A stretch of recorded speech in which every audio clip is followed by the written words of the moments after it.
Charles, forgive my casual attire. I've been on a long walk back from Colombia where thankfully there is no riot happening yet.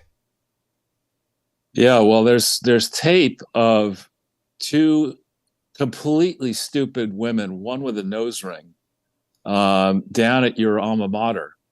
And that one with the nose ring says she's a Columbia student who is down at NYU, and they get these two women on camera, whoever's doing this, and they say, why are you protesting? And the first woman, this is a Columbia student who's down to NYU in solidarity with the NYU students, starts on this thing. Well, we're here because we want to protect the people of Palestine. And now that I think about it, she says, I'm not really sure why we're here. Whoa. And then they turn to the next one, and she starts on a rant, and she says, actually, come to think of it, I don't know why we're here either. Why are we here? Whoa. you know and so when I saw this, again, where I live in Manhattan is a short number of blocks away from Washington Square Park, and during the 2020 riot season, when it was either BLM or anti-Trump or whatever, it struck me that almost, with regularity, right after afternoon classes ended, right in the 4 o'clock window, there would be a steady stream of idiots patrolling down my block into the park. And it was sort of like the hip thing to do, as school was shutting down right around this time of year, April, May 2020. These students had finished their classes and they weren't going home to mommy and daddy yet, or to their basements. And so why not go to the park, hang around with other students, flirt with other students, and, riot. These are people, I mean, the real problem here, and apparently in Columbia, the problem is that the leaders of these demonstrations are the faculty. And Yeah. I actually witnessed some of that in May of 2019 when I went to that big supporter of Yale lunch in place of my father, which was hosted by the dean of the law school. And she got up and thought she was playing to people who were hard left, who would love what she said. And she said, I'm so proud of my Yale law students. I mean, in 2017, I exempted them all for classes in January so they could fight Trump on Wow. and I love my students are activists and this and that, and give me lots of money. I was disgusted, Yeah. absolutely disgusted that this person could so misread the room. So the first issue here, and I think the biggest area of vulnerability for these universities, is most all of them are charities. And we've been through this many times before. There is specific guidance. The IRS has written memos about, there are cases about this, that an educational institution cannot engage in the promotion of political propaganda. That is not tax-exempt activity. And yet that is precisely what all these, quote, elite schools have been doing now for decades. And they churn out these morons that are showcased in the video that I mentioned, the Rumble video. These are clueless morons. Instead of thinking for themselves, what has happened now in these universities, and Clarissa, my now departed wife, was a university brat, and both of her parents were professors. And she always used to joke and say that the way she got her straight A's in school, in particular in college, was the first thing you do in a professor's class is find out what that professor has written and make sure you read and agree with that book. If you do that, or that paper or whatever, you're sure to attract the attention of the professor. What professor is not going to marvel at some 19, 20-year-old kid who has managed to read some piece of bullshit about, 17th century American colonial life? And I mean, being blown away that you're not reading National Enquirer or on TikTok or OnlyFans, taking nude pictures of yourself to pay for the tuition. So, I mean, there is these universities, and we see it actually. What was so, I'm not a Harvard fan, period, but as a graduate of the business school, I'm on the mailing list, so I get all this crap. And what was so disappointing with the clouding gay experience is I remember vividly the insider trading scandals of the 80s. and Harvard Business School's reaction to that, promoting the need for ethics classes. And, but there's not enough ethics in business. Duh. I mean, if multinational business is all about gaming the national legal systems, arbitraging the national legal systems to report the highest possible financial results and pay the executives and the directors as much as possible. That's what it's all about. There's no ethics in business currently. And I mean, there should be, but there isn't. Sadly. Yeah, there just simply isn't. People joke. I mean, Jack Welch was the famed, the now disgraced CEO of General Electric, was voted by Fortune magazine the CEO of the century in 1999. And look what he did to destroy a once great company. So when I saw the governing body of Harvard, in which it's not really clear who that is, it's not the Board of Overseers. It seems to be the shadowy group of trustees, most of whom have some kind of financial or other angle with Harvard itself. Many of them are managing money in investment structures, where Harvard is either a direct investor through the endowment or otherwise, or there's some connection.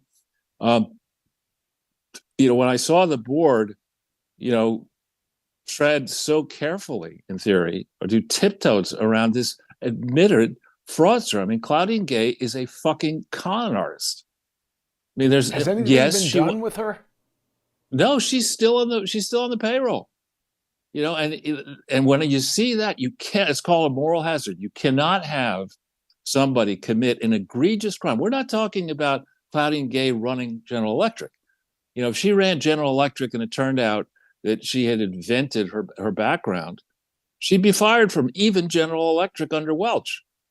But to be made president, and her resume was thinner than a piece of tissue paper and lighter than a balsa wood plane, to be made president of a once august and a gigantic educational institution with a brand name that once was really better than platinum, and then to be discovered to be an outright con artist and fraudster. There is a punishment at Harvard, at least there was in my day, that if you had an egregious set of crimes, in effect, committed against the university, you would be expunged, meaning taken out of all the records of the university. That is what should happen to Claudine Gay. You should be forced on your opening day at Harvard to go through. They love to have these critical legal studies re-education programs. The opening week, when you're there meeting your friends, should be all about the case studies of people who went into Harvard and cheated and what happened to them. That should be the first week, to scare the living shit out of the freshmen and the graduate students and the law students and the business students. They should be forced to do that. And every year, to retain tax exemption, Harvard should be forced to make a special report, and institutions like Harvard, to Congress that would be made public at government expense, of every person at Harvard who cheated. Every single person. What did they do? What did the university do to them? And the world at large should understand that when you go into Harvard to cheat your way through, to get a prestigious plum job elsewhere, as has happened many, many times, you are unemployable. And worse, you should go to Claudine Gay belongs in fucking prison. After a trial, of course, jury of her peers, excluding plagiarists, should go through this case. She belongs in prison, not in a cushy job where she's teaching bullshit to other bullshit artists, not in faculty mansions, not going around the world. They're already doing the opposite. They've got her here on Harvard Magazine saying, this is just from a week ago or 2 weeks ago. It says Claudine Gay first post-presidency appearance, and they've got this Vogue cover image of her rehabbing her image. I'm surprised she's not wearing kente cloth. I mean, this is ridiculous. That's before we get into her family and how they looted and are looting Haiti. I mean, this is not a poor person from, lower middle class background. Her family has the largest and I think the only concrete operation in a country that is perpetually being ravaged by charity con artists like the Clintons. This is not somebody we should be celebrating. And so long as Claudine Gay is on the payroll, I am uninterested in any communication from Harvard. I want to know how many other Claudine gays are on the payroll. And, while we're at it, the idea that you're going to have large departments granting degrees to people who write about what it's like to be Black. I mean, that's like letting people from Spain major in Spanish at Harvard. I mean, come on. That's a Cheech and Chong joke. They say that Mexican Americans like going to night school and taking Spanish and getting a B. I know, it's ridiculous. I mean, come on, it's absolutely ridiculous. You want to have, the Black experience is something I will never understand authentically as a Black person. I'm prepared to say that because I'm not Black. But if you want to go down that track and say that only Black people can have opinions about what it's like to be Black, then I don't want to hear from any Black person about what it's like to be white. And I don't think that's a trade they want to make, because Black people in America are 13% of the country. I don't know how you would count Hispanics in this equation, but, non-Black people are a substantial majority of the country. So if that's the rule, the Blackness rule, that only Black people can talk about Blacks, the corollary is only white people can talk about whites. And that, I don't think that's at all the direction we want to go in. We're all human beings. And as Ben Carson is fond of saying, nobody asked him when he was operating on somebody's brain, a child's brain, what color their skin was. It doesn't matter. And so this is part, what we see on these college campuses, what you just witnessed and what we're going to see in coming days through the whole graduation season. I mean, this is planned. These fucking assholes, and Hillary Clinton's probably involved in this one way or another, because she began her career as a public servant destroying the Wellesley graduation. She knows exactly how poignant this moment is. This is the eyes of the world are trained on universities from now through June. Everyone's going to be wondering who is Harvard going to give an honorary degree to? To give it justice, they should probably give it to John Lovis in character as the pathological liar. He should get a PhD in law, and the Nobel Peace Prize while we're at it. I mean, this is planned. They knew, whoever's behind this knew they would now have 2 months, 2 full months to do this all over the place. Every major campus worldwide, one outrage worse than the next. Nobody's going to be able to contain it. Now we're through all this. We're then into the convention season, the summer and the convention season. So we can they can distract from what's the underlying rot and war spreading operation that this Biden administration is promoting globally. This is a ruse. And, the graduates of these elite universities, once elite universities, should be up in arms and should be saying, listen, as you like to say, Jason, listen to me. You either cut this bullshit out and get back to the business of exposing multiple points of view on subjects and advancing the frontiers of understanding at this campus, or we're going to shut your bitch down. We're going to shut we're not going to contribute anymore. And we are not going to attend your symposia. We're not going to buy your professors' books. We're not going to hire your graduates. And, I'm glad you have Eric Holder. I mean, Holder began his career like Hillary, occupying Columbia. I mean, the last person I want to hear on a legal matter is Eric Holder. Peter Navarro. He should still wear his hair like this, though. It looks way more, Yeah, but I mean, Peter 70s. Peter Navarro is roughly the same age as Eric Holder. Peter Navarro is in jail. And Eric Holder is swanning around the world flying private, most likely, as an august partner at Covington and Burling, peddling his Blackness and his radicalism. He's not a lawyer.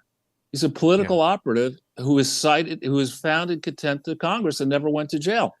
It's the last person I'd want to use. He's a thug with this takeover. But the reason why I wanted to show this, because you brought this to my attention, and then I had forgotten the detail about he was armed. So it's like, wait a minute now, that couldn't have been legal. And I mean, that's a gun crime. That's a pretty big deal. How the hell do you get to be even an attorney, let alone the attorney general?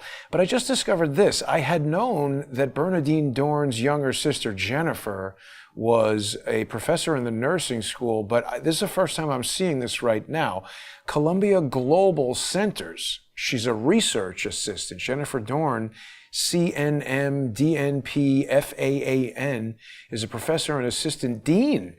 This is the sister of the Weather Underground who said, guard your schools, guard your banks. This is a legitimate domestic terror organization, and we've separately now heard that the FBI won't say if they're investigating self-declared Hamas terrorists who are protesting at universities and yelling at cops and people who are here in New York City. They're saying they're terrorists, but meanwhile the FBI will investigate if you go to the PTA meeting and say, you don't want them teaching about gay stuff at the school.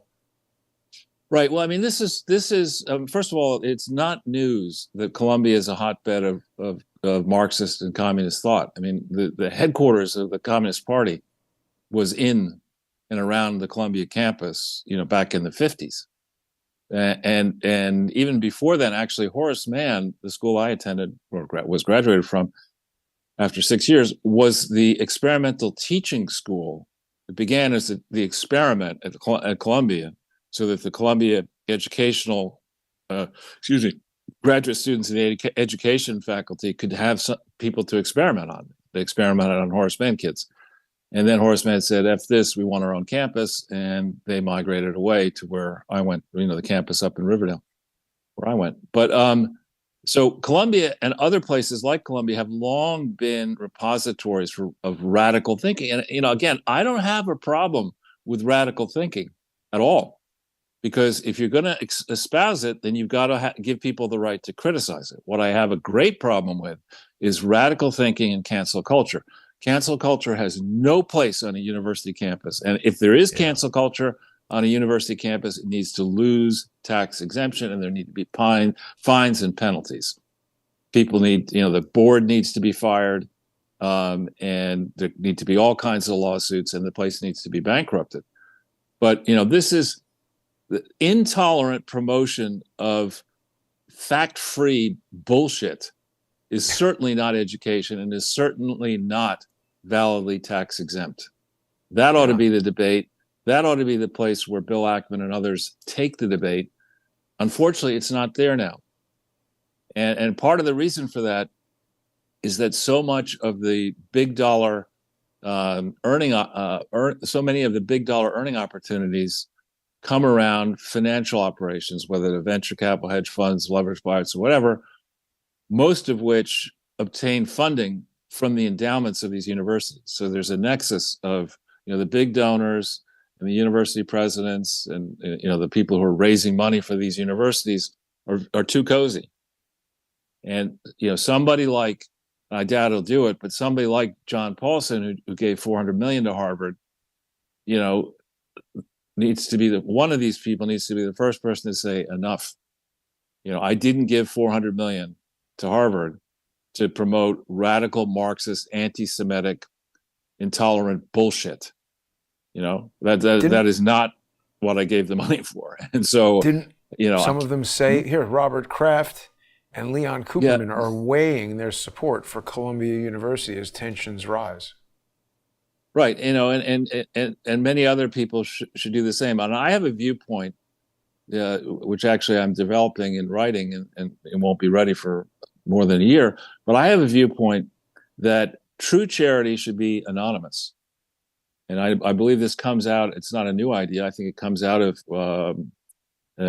Jewish teaching that you can't really make a charitable donation if you're going to take credit for it. You're not, that destroys the whole idea of charity. And so one way to accomplish this that might actually satisfy these very rich people who like to give large donations is that over a certain amount, your donation absolutely must be anonymous. And you cannot take credit for it if you want to get a tax deduction. I mean, that might be an interesting compromise. And that would actually probably stopping end up people donating. Yeah. Well, but there I have another point, which is, it's one thing prior to an income tax in 1900, let's say, when there was great wealth inequality and there was no social safety net outside religious operations. I mean, there were some charities, but they weren't obviously tax exempt because there was no income tax. There was a need, you could argue, for charity back then. But now, with our federal government running deficits under this idiot, this pumpkinhead, who destroyed another outing recently, where he gets up there at a rally and he's urgently imploring people to vote for him, and then he says, "Pause," not understanding that he's supposed to pause and not say that. And then he talked it. He's so genuine, that guy. The supporters are so authentic.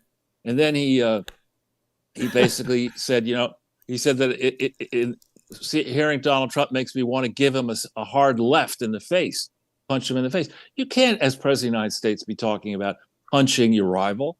No. And have your surrogate Hillary Clinton with a certified election hoaxer, Mark Elias, suggest that Donald Trump wants to kill his opposition and jail it. This is so funny that he's reading the screen direction. He's like, "Fade to black.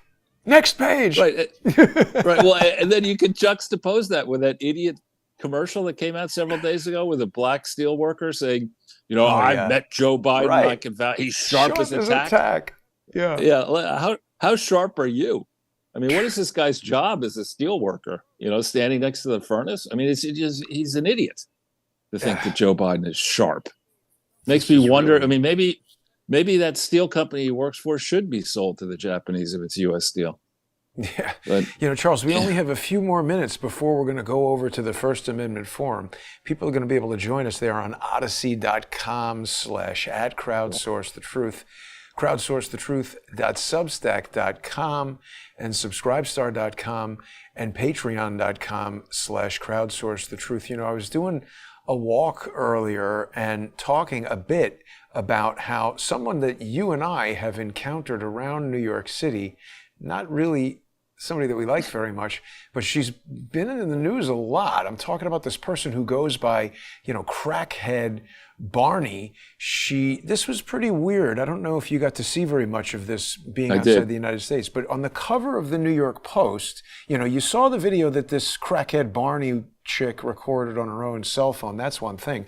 But then it spills out into the street, and we have these two photos here, which, Charles, it looks to me like these are not photos taken with a cell phone camera. I could be wrong, but the notion that somebody outside just sees this and happens to snap these, it's stopping the action of her hair moving around, like there's a very high-speed shutter being used. This appears to be a really long lens and higher quality than what you would get, I think, from a cell phone. This strikes me that the New York Post had a photographer working in coordination with this woman who I say is a criminal.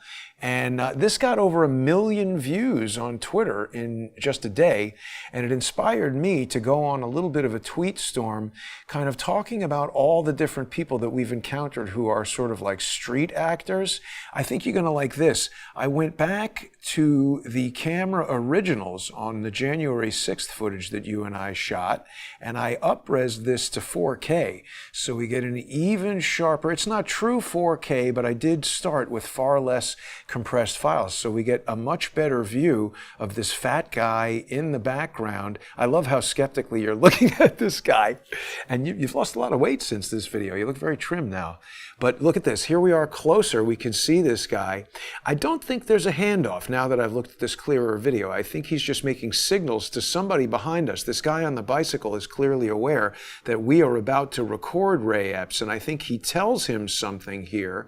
And this guy on the bike is doing something with his phone. He appears to be talking to Ray Epps, who now is looking at us with the camera and turns his face away the way a stunt person would. Stunt people who are skilled are able to keep their face off camera. And I think we've figured out a little bit more about what might be going on there. But I've done a little bit of a tweet storm series of sort of all of these jokers, clowns, and jackasses who we've encountered. This was a girl on the subway wearing a Columbia shirt. But this is, Orrin Levi, Desmond D. Money, Hawk Newsom. They're meeting with Eric Adams. What are these guys doing meeting with the mayor? Well, he's another chucklehead. There's a great video footage I just saw. Some woman hectoring Adams, who was on a flight to Miami. Thankfully, he was not in a private jet. He was in a middle seat and coach. I mean, that's an interesting statement. Even I don't have to fly. Yeah, well, exactly. You know, with this. But actually, one thing I think we probably should do, Jason, before we break, is congratulate the art department and explain the poster, because we haven't done any of that. That's a good point. Thank you for reminding me. So this is one where maybe I reached a little bit on the pun, because the book is called Yertle the Turtle, and I was trying to rhyme the LE there. So Mitchconle the Turtle. We know he's a turtle and a dope, but now he's admonished Tucker Carlson for having an opinion that differs from that of the king. He blamed Tucker Carlson for delaying the money to Ukraine. Tucker Carlson is within his rights to stand on the top of the Empire State Building and scream that we shouldn't give a penny to Ukraine. I'd go further. I'd say, listen, this guy and George Will, as far as I'm concerned, they should both shut their diseased piffles and cease voicing any opinions whatsoever. That idiot Will, with the starched Brooks Brothers shirt and bow tie, who was bounced out of Fox News or resigned being a Fox News personality. He's a longtime Washington Post plant, probably CIA plant, said that Tucker and other Republicans who opposed the aid damaged civilization. What? Now listen, I know. I mean, fewer Mercedes for the oligarchs in Ukraine. Right. I mean, this is fucking ridiculous. I mean, I forget which rock star it was. I think it was the Rolling Stones suggested you ought to have a marriage, instead of being perpetual or lifelong, should be a license that expires and has to be renewed every 10 years. I mean, similarly to being, a senator at age 80. Give me a news. I mean, I'd say the same thing if and as I turn 80. I mean, you're not going to be as sharp as you once were. Yes, you'll have the benefit of more time on the planet, and maybe with that comes some experience. But for this idiot McConnell, and he's just that. He's a certifiably corrupt idiot. Yeah. He did not do a great job as a senator. Under Obama, he was supposedly lionized for his wisdom and these compromises. It's bullshit. Obama and the Democrats rolled all over McConnell and put in Obamacare, which was a disaster. Did all kinds of other fucking disaster shit, which we're only beginning to pay for now. Yeah. So don't talk to me about damaging civilization. And you're the ranking member in the Senate.